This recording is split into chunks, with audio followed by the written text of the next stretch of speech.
16 cryptocurrency slang you must know.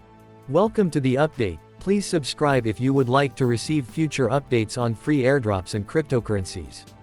Thank you. 1. Bagholder holds on to depreciating assets, hoping for future gains. 2. Bear market with prolonged declines, often driven by pessimism. 3. Bull market with upward trends, where prices rise quickly. 4. Diamond hands high risk tolerance, holding assets even during volatility. 5. Flippening when one crypto overtakes another in market dominance, e.g., Ethereum surpassing Bitcoin. 6. FOMO fear of missing out on profit opportunities.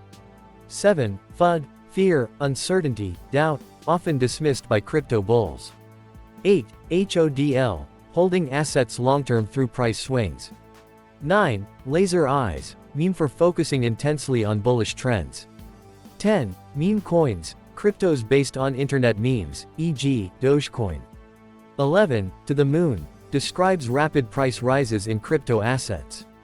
12. Paper hands low tolerance for risk, sells assets to avoid losses. 13. Pump and dump scam where a crypto's price is artificially inflated, then dumped. 14. Rekt slang for making poor investment decisions leading to losses. 15. Stonks meme word for stocks, used humorously in crypto. 16. Whale entity holding large amounts of crypto, impacting the market. I appreciate you watching, and please remember to subscribe. I am hoping to see you in my next video, and bye for now.